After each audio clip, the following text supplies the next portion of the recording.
be a sponge, and then bring the juice.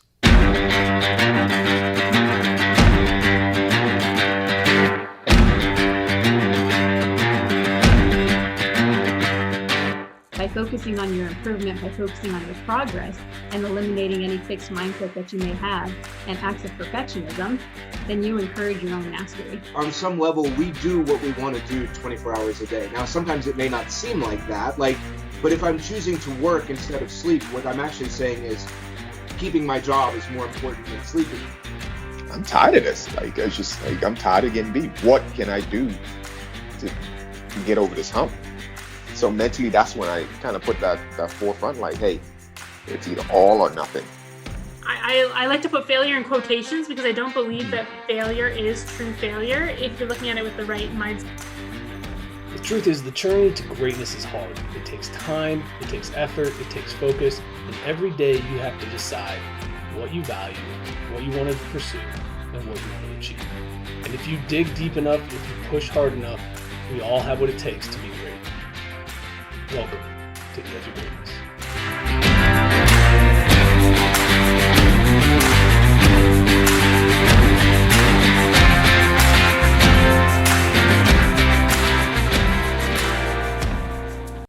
Hello and welcome back to another episode of the Edge of Greatness podcast. Today I have a very special guest, American Ninja Warrior, Boomerang National Champion, and Spartan Champion, Logan Broadbent. Logan, thank you so much for taking time to join me today.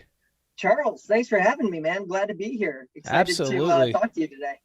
So I have to start with this question here. How does one become a Boomerang National Champion? Yeah, you know what? Believe it or not, you're not the first person to ask me that question. And my dad was actually involved in the sport for years. So a lot of people say, I didn't even know the United States had a boomerang team, or that was even a real sport, or that boomerangs even worked. But yeah, I've been throwing my entire life. My dad was involved in the sport back in the 80s. He competed on the U.S. team. So I actually grew up going to boomerang tournaments, throwing boomerangs. And when you start that early, you tend to become pretty good later on. So what advice would you have for somebody like myself who, when I pick up a boomerang, I throw it and it never comes anywhere near coming back to me? Yeah, exactly. And you know what? I guarantee that's what everyone's listening to this podcast for. They just want to figure out, hey, how do I get a boomerang to actually work? But what's funny is, if you go to a store, right, and you try to buy a good working boomerang, the chances are that boomerang's not going to work, right? It doesn't have the right aerodynamic principles, the right airfoils to allow it to return. There is a specific way of throwing a boomerang as well. But first, you just need a boomerang that works. And actually, in competition, we make a lot of the boomerangs that we use in competition. So I actually have a garage where I make a lot of my boomerangs out of carbon fiber, phenolic materials, fiberglass, plywood, plastic, whatever. And I just understand the physics and aerodynamics and how to build those things. And so my recommendation would be to find a good manufacturer and start there. Okay. So before we move away from the boomerang extravaganza here, where would somebody look to find a good manufacturer? Do you have any suggestions? Yeah, well, the first place I'd recommend, which I'd be a bad business person if I didn't recommend this, but if you're a beginner or an intermediate boomerang thrower, you can check out boomerangninja.com. That's my website. I've got a bunch of beginner and intermediate boomerangs available that I make. Or some that I actually will get from close boomerang competitors who are good at really making great stuff.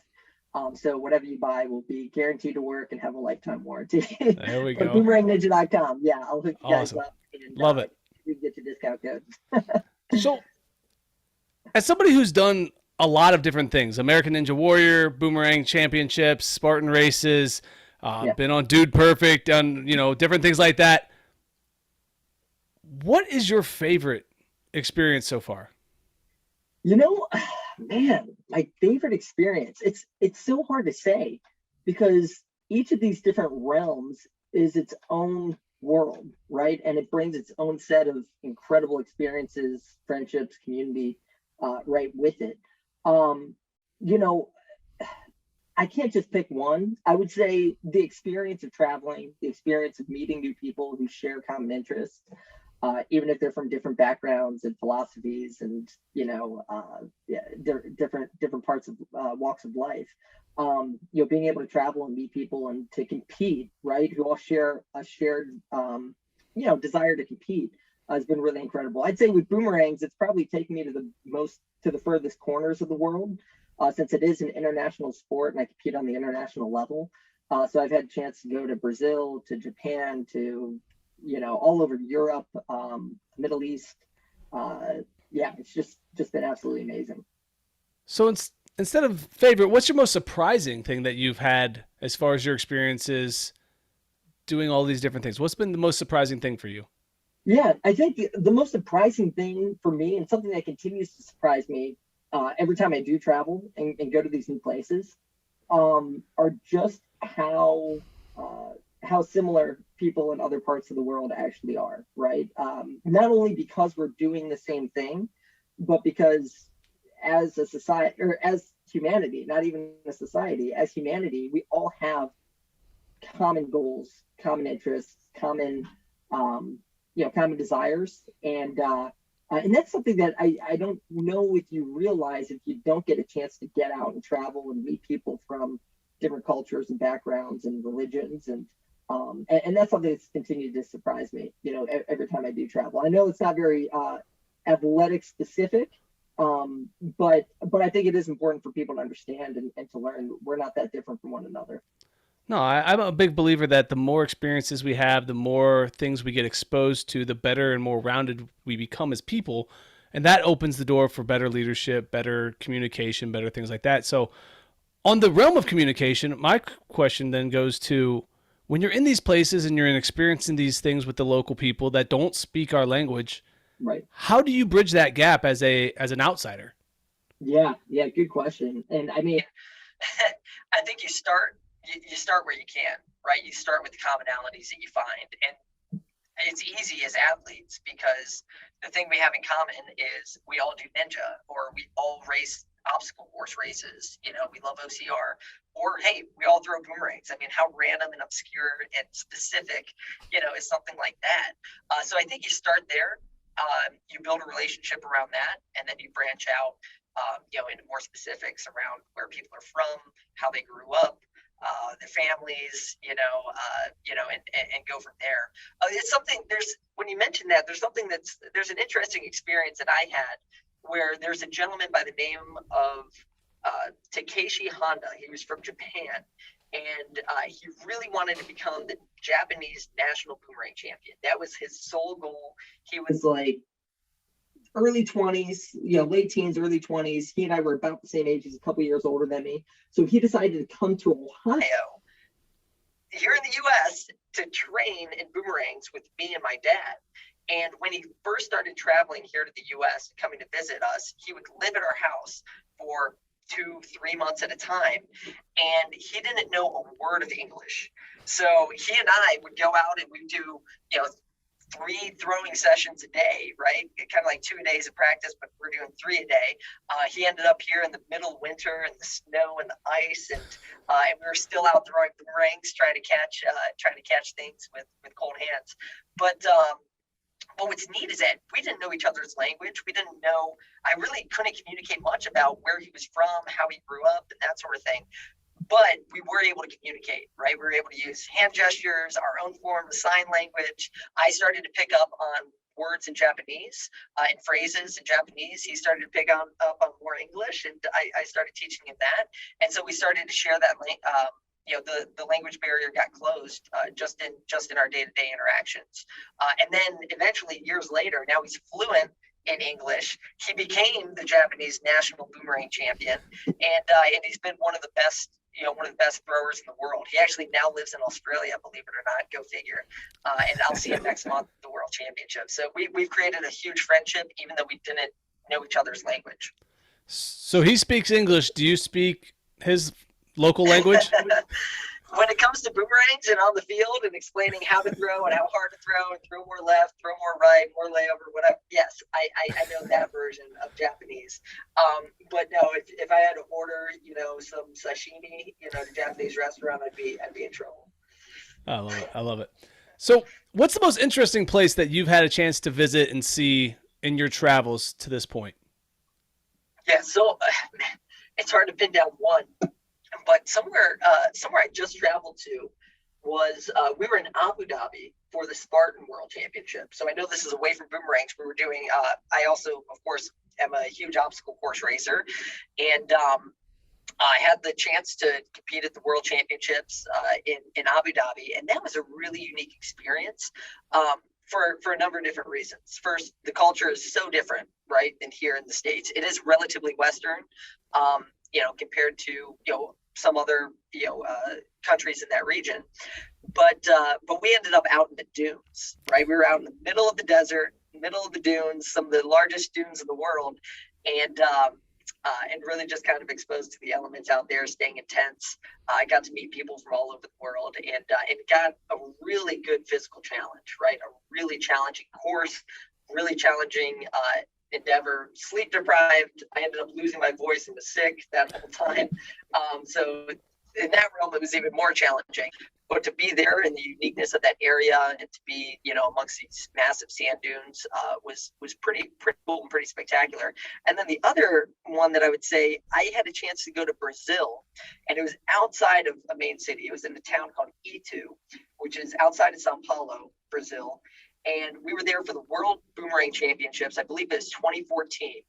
And what was cool is I made friends with some of the local the employees really at this quote unquote, I put air quotes around the term resort because that's a very loose term for where we were staying. But made friends with them, and they ended up inviting me into town to be part of their kind of street festival on a Friday night where, they kind of close off the streets. Everybody's out there dancing, sharing, playing music and having fun. And it was just such a unique experience because I was speaking broken Portuguese and a little bit of Spanish, hoping it would translate. And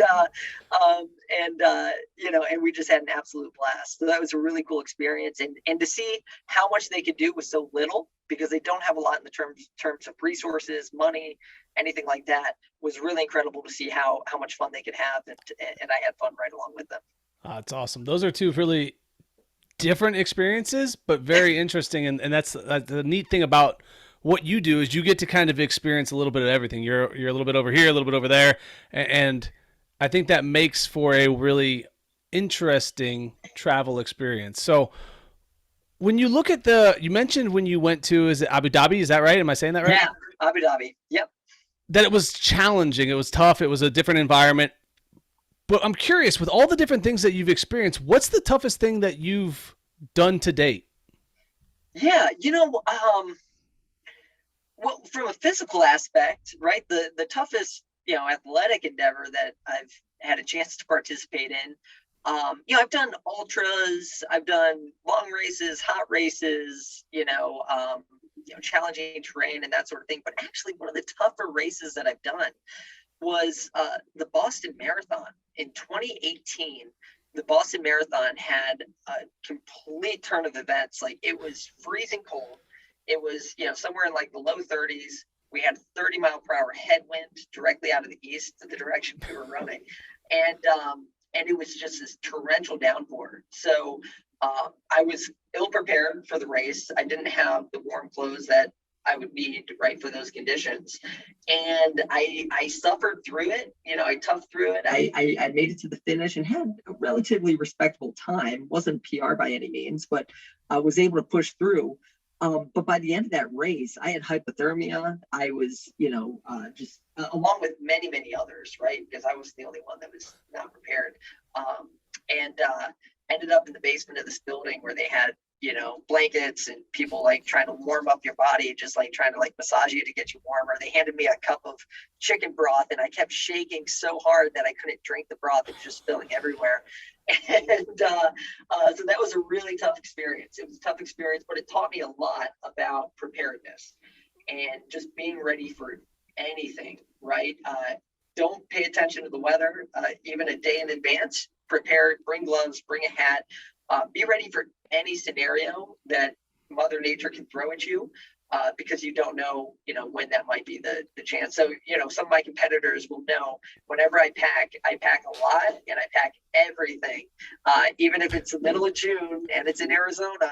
I'm going to be ready for it to be a little bit cooler just in case. But no, that was an important life lesson, and something I've continued to, kind of apply to, to the rest of my life.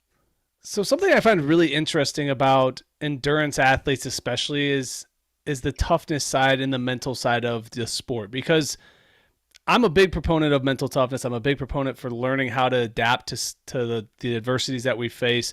Yeah. But when you put yourself in a situation that you know is going to be hard, what's some of the things that you do to help you navigate those moments when they get really challenging? Yeah, there's a number of techniques, and things that I draw on when things do get challenging, right? The first thing is, adaptability is so important, not only in athletic endeavors, but in life in general. Life is going to throw a lot of curveballs at us, and the people who are best able to adjust, right, to those changes and be able to pivot and and maybe even change their perspective if they need to, are going to be the ones, that are best apt to overcome those situations. For me, I actually grew up with a lot of adversity, no structure. I had a single dad with 5 kids. 3 of us were still in diapers. My twin brother and my sister both had cystic fibrosis. So, we had a tough, kind of a tough start there, and we kind of relied heavily on one another to overcome a lot of challenges that we faced. So I think about that a lot, even when I'm in the deepest, darkest parts of a race, where you really have to dig deep and think about, why am I out here? What am I doing? What has all this work been for? I think about, hey, what have I overcome in the past? I think about the little Logan, right? Back when he was a kid, having to deal with, with abuse, with, being hungry, with other, kind of tough situations. And, what would he want me to do in this situation? And that actually pulls me through. I think about my brother, who's overcome so much with cystic fibrosis, and the ability to maintain a positive outlook when life, became really tough and challenging, and he spent, a lot of time in the hospital. And I think, hey, if he's able to overcome something like that, this race that's relatively short in comparison to life is something that I should be able to overcome and push harder. And so I draw on my own experiences, and I draw on the people who motivate me, the people who inspire me, even the people next to me on the course that are working just as hard. Do you believe the adversity that you faced early in life prepared you to be stronger and more adept to overcome adversity later in life? Yeah, I do. And in some ways, you would look at where I started and where some of my siblings started as well, and you would think it could have gone 2 different directions, right? I could have, certainly, kind of succumb to the pressure and the stress and become a very different person. Luckily, I had coaches, I had teachers, I had, athletics to, delve into, and extracurricular activities, and, other things that were positive outlets, right, for that negativity, that I was facing at home. And for that, I think things turned out, better than they may have otherwise. However, back to your question around, has it now been a benefit to me? I would say absolutely. You would see it as a curse, but I look back and I wouldn't change any part of my life and what I've been through and the challenges that I've had to overcome, because I do believe they have translated to the person I am today. And have allowed me to be stronger, right? They say the more you put steel in the fire, the stronger it gets. And now I get to, now I'm in a position to be able to help other people who were dealing with similar situations that I faced when I was young, whether that be through mentorship, through, talking to other athletes who are dealing with tough circumstances, at home or in life, in career. But yeah, those tough times that we go through are there for a reason, and it's because they make us stronger and better people later on in life. What's some advice that you would give to somebody who's dealing with adversity for the first time in their life and they're struggling to get through it? What's something you would tell them? Yeah. Everybody at some point, everybody's going to face a challenge, right? You may have, maybe you grew up in a relatively comfortable, stable environment. You had help paying for school. You were able to do some cool things and end up in a relatively good position.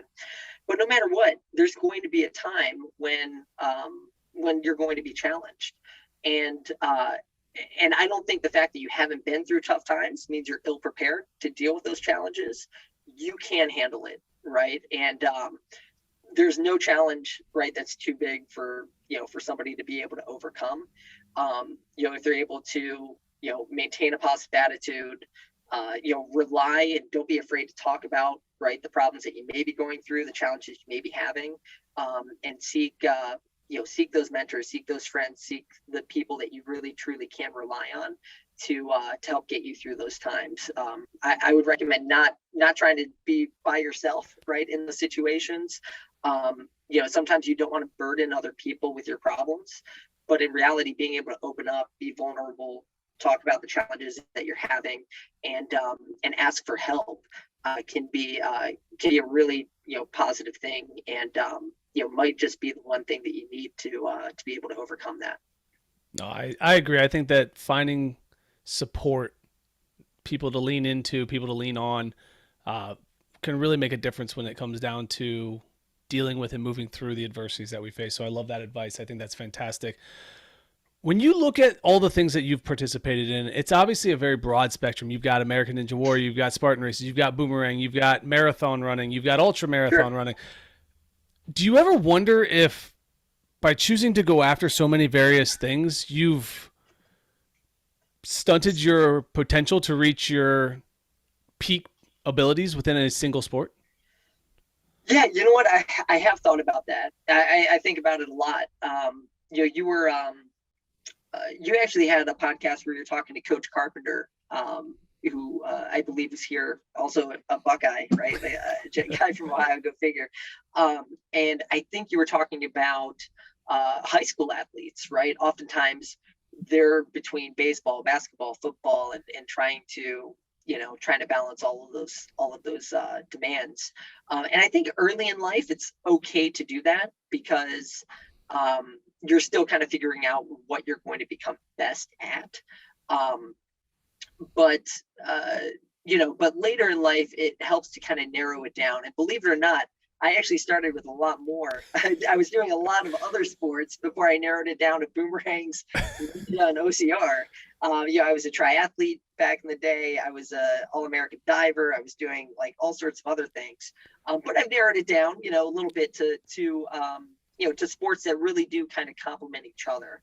So, being a multi-sport athlete, I think specifically with the sports that I do, I believe it's actually been a strength to do both. I think, boomerangs, it's something I've done from the very beginning. There's a community and almost a family for me that I can't give up. And the uniqueness of that sport allows me to do a lot of other cool and interesting, fun things. And is a great way to connect with other people. Running is a very personal endeavor, right? It tests your mental and your physical exertion, mental and physical limits. But it also ties very well into OCR. So I'll continue to train, for running marathons, 5Ks, 10Ks, trail races, whatever it may be, because I know it's going to make me the best OCR athlete I could possibly be. And the same is true for Ninja. Ninja is a solitary endeavor. It's a test of personal willpower, obviously a great community, but it requires you to have all-around fitness. And I think, even with runners and OCR athletes, if you're neglecting some of the strength and some of the stability work, you're going to be prone to injury. You won't be able to reach your peak potential. And it's going to keep you from being the best athlete you can be. And so I think with running, And with Ninja, it's going to make me the best possible OCR athlete I can be. And that's really, truly my goal, right? OCR tends to be my focus, boomerangs as well. But I think they do complement each other. And I don't think giving up any single one of those would help me in any other realm. I think it would actually be a detriment to being able to be the best athlete I can be.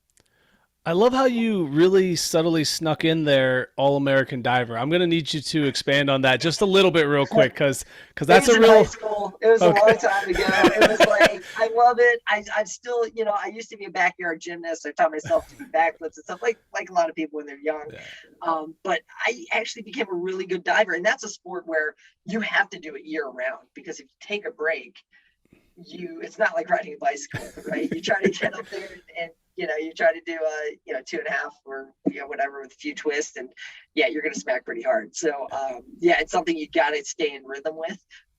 And for that reason, I kind of put that to the wayside, picked up the other sports and tended to focus on the things that, I thought I had a longer, kind of a longer future with. Tell me about your mindset when you take on a challenge that you've never done before and you're not sure what the outcome's going to be. That's where growth happens. That's where you find greatness, right? It's not in winning. It's not in the successes that we've had. It's been in the willingness to put yourself in this position to fail, and to fail hard, to fail often.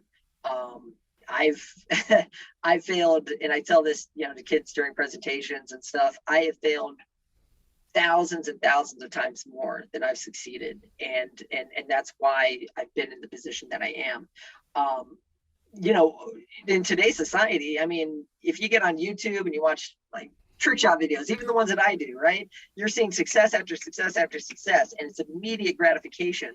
What you don't see is the thousands and thousands and thousands of hours of work that have been put in to becoming that good at something, right? And so, I think the internet and social media culture, this kind of curated, right, version of our lives has actually been a detriment, right, to people understanding that, it isn't that easy, right, and that life isn't that perfect, and it takes work, it takes effort, it takes time, and being willing to be put in a position where you're going to fail is the best possible position you could be in. If even if you're the best in the world at something, if you're not trying something else that is going to humble you and make you realize that, you're not the man, right? Like, you're not that good at everything. I think it just pushes you harder to do more and to try more, and to realize you still, no matter how good you are, you always have something to improve.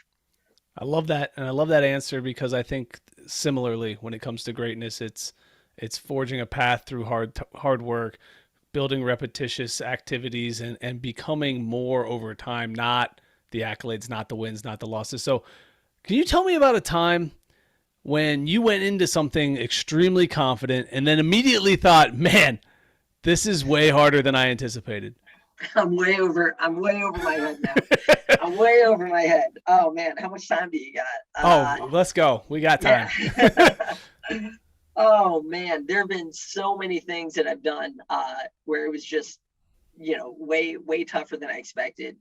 I was doing triathlons for a long time, and I'm telling you, every triathlon at the beginning of my triathlon career, if you want to call it that, I just struggled so hard with swimming and being able to keep up. And I'm getting passed by like the next wave of athletes, right? Oh man. And it's demoralizing, because you think you're falling so far behind in this race. And then all of a sudden I'm hitting a buoy, or I'm going the wrong direction, and I realize I'm not going straight. That was such a humbling experience, right? And it took a long time to become better at it. And I would get out of the water and I would, excuse the reference, but I would puke right away, because I took in a lot of water when from this lake. But then I would get on the bike and I'd do great, because I was a good biker, and I'd run and I'd catch up and hopefully, end up in a decent spot. But I decided to keep doing it, right? I didn't quit right away. It was something that, hey, this is something I'm not good at. So this is exactly what I want to be doing, because it's going to make me a better athlete. and it's going to remind me that, you know, there are a lot of places where I can improve. So that's one example. The other example is in 8th grade. I tried out for basketball. It didn't work out. So I just kept wrestling at that point. And, you know, that I was first cut. So I decided basketball wasn't for me. Sometimes you also just got to know when to cut your losses. And in 8th grade is when I found out I wasn't going to be an NBA player.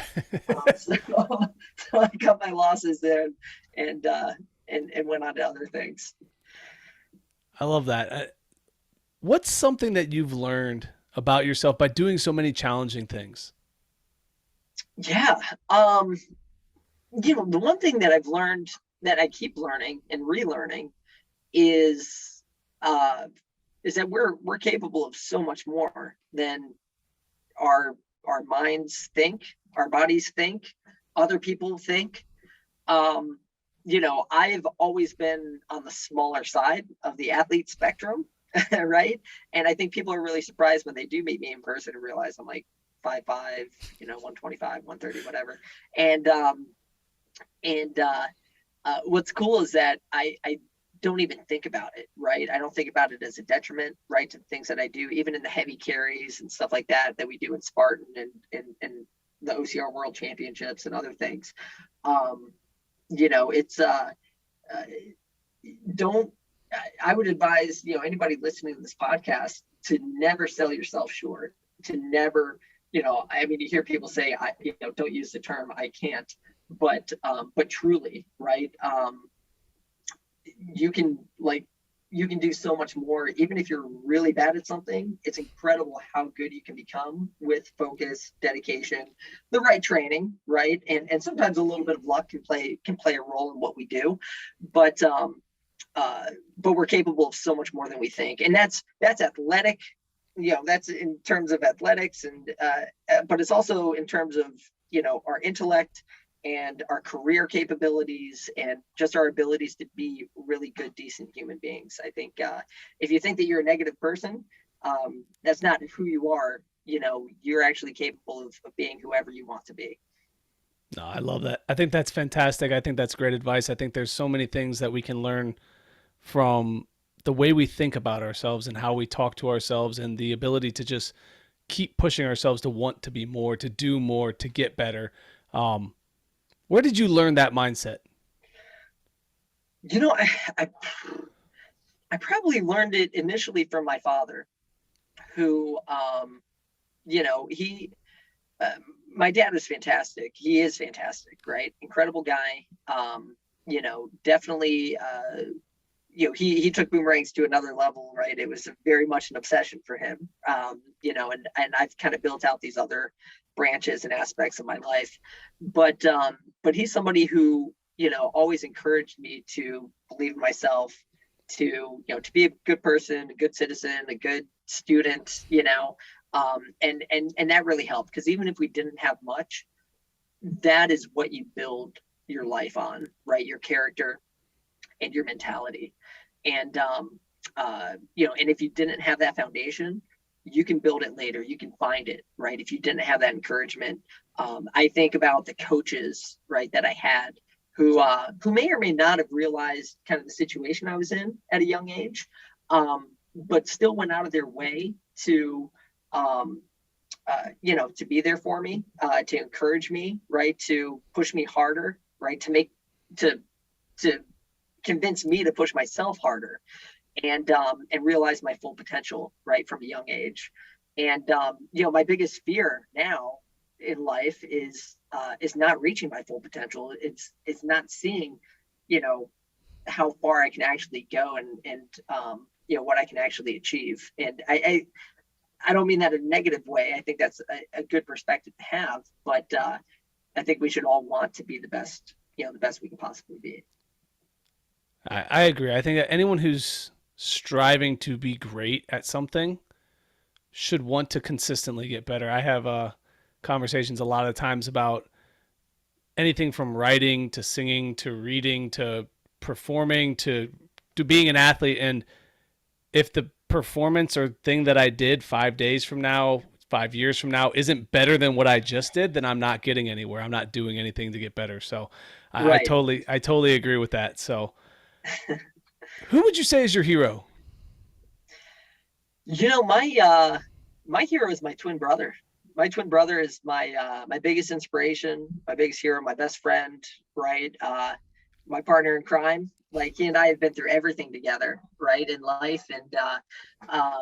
And you know, his name's Devin Broadbent, and he, you know, for some reason, you know, when I'm going through really tough times in races or otherwise, right, I call my brother. Well, I won't call him during a race, but I think about my brother during a race, or I'll call him during a tough time and talk through, you know, things with him. And he's always there, you know, to give me the right advice and to remind me, right, of, you know, who I am and, you know, what we've done together. You know, I mentioned has cystic fibrosis. You know, so from a young age, you know, I was a pretty decent athlete, right? Growing up, and was able to win some awards and accolades.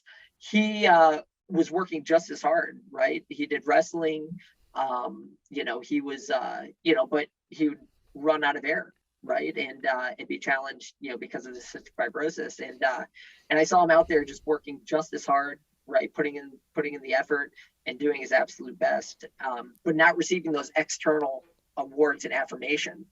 And it made me realize how unimportant the affirmation, the awards, trophies, anything else happen to be. Most of them I keep in, you know, I keep in boxes in my basement or whatever, or I'll give them to a charity to hand out to kids. But he's been my biggest inspiration, right? And you know, in career-wise, he decided he wanted to do some acting, so he's done that alongside of his career. So he's also pretty multifaceted in what he does. And yeah, definitely my best friend, and been able to overcome so much. He's just really, really incredible person. I love that. I love that. That's an awesome story. And I think that there's some value in seeing other people work really hard and being around that as a teammate, as a partner, and working through things together. And it probably pushed you to want to continue to work harder, because if not, my brother's going past me. He's working too hard. It does. No, it does. It does, for sure. And I you know, I run for him. And luckily, I mean, we've done so much. He and I have been pretty closely involved with the Cystic Fibrosis Foundation, raising money for the foundation, being involved in walkathons and all sorts of stuff from a young age. And now, you know, there's been so much advancement, clinical advancement in the pharmaceutical development of drugs that are able to, for the first time, address the cellular defect of CF, not necessarily a cure, but it's been such a positive outcome. And he's really just, you know, taken full advantage of life, you know, as a result. And, you know, having spent less time in the hospital now, he's really able to run and, you know, do everything he wants to do. It's pretty incredible. That's amazing. That's awesome. I love to hear that. As we begin to wind down here, what I want to know is, what's something challenging that's on your radar that you haven't had a chance to do yet? Oh man, you know, I heard you interviewing a buddy of mine, Mark Gaudet, who is a Spartan world champion. He's the ultra world champion, and he's tried talking me into doing more ultras, right? Doing more longer distance races. And it's funny because the longer the race, the better I tend to do. And I ended up doing this like ultra virus race, you know, this kind of digital virtual thing, and did really, really well there. And like, and I'm thinking I need to get into the ultra scene. And I figured as I start to get older and maybe slow down in the foot speed, you know, and quickness, that was going to be a natural progression anyway. But that's something that's really on my radar. I really want to test myself, you know, because I also think it's another level of both physical and mental toughness, right, and exertion. And I feel like I've built such a strong foundation that, you know, it's getting, you know, I'm almost starting to get bored, right, with what I'm doing now. And like marathons are boring now, and, you know, these smaller ultras are a little bit boring. So it might be time to step up and you know, maybe do the ultra, you know, Spartan Ultra World Championships, or maybe eventually sign up for like you know, or get into like Leadville or something like that would be pretty cool, or qualify for Western States would be awesome. Yeah. So that might be my next endeavor, but I'll keep throwing boomerangs too, of course. That's not going anywhere. Of course. Sure. Well, I'll be looking forward to seeing you hit that ultra scene and taking it by storm. Logan, this has been an absolutely incredible conversation. Where can my listeners find what you're doing, connect with you, get themselves a boomerang, all that good Yes. stuff, where can they find you? Oh my goodness. So you can find me, Instagram is typically the best place. I do need to update more often. That's something I need to get better at. But Logan.Broadbent is my handle on Instagram. And then I have a YouTube channel. It's youtube.com/Logan Broadbent. You can also see some cool, fun boomerang trick shot videos that I've done with Dude Perfect and Brody Smith and Harlem Globetrotters and a bunch of others out there. So yeah, check it out. And shoot me a message if you have any questions about training and stuff like that. I'm always happy to, give some advice, and I'm always happy to get advice, right? If anybody else has recommendations for me, I'm always trying to learn. I feel like I might have to have you back on and talk a little bit Dude Perfect and Harlem Globetrotters. I feel like that's a second conversation in the works here. So we'll definitely stay in touch, and I definitely appreciate your time. It's been a fantastic conversation. I hope my listeners got as much out of it as I did. So thank you so much. I can't thank you enough, Charles. Thanks for having me on here, and happy to come back anytime. You want to talk trick shots? You want to talk anything else? Please feel free. But I was also going to mention we will be in Bordeaux, France for the World Boomerang Championships next month. So keep an eye on the U.S. Boomerang team. Hopefully we'll be able to defend our title and bring back the cup. And this is the first year I've been helping to bring a youth team to the World Cup. So we have a youth, all under 21, right? Some kids that are going to go compete against the best in the world. It's going to be really fascinating, but it'll be something to look out for sure. Awesome. Well, thank you so much. As always, guys, keep reaching for the stars. Fall flat on your face, but remember, whenever we fall, always get up. Thank you for joining us today on the Edge of Greatness podcast. If you haven't yet, please take a minute now to subscribe and review our show. Join us again next week as we continue to dig deeper into the key components of greatness. The path to greatness is never linear, so remember to keep pursuing greatness no matter what. Keep stretching your abilities, reach for the stars, and fall flat on your face. But remember, no matter what happens, whenever we fall, always get up. Until next time, I'm Charles Schultz, and this was the Edge of Greatness podcast.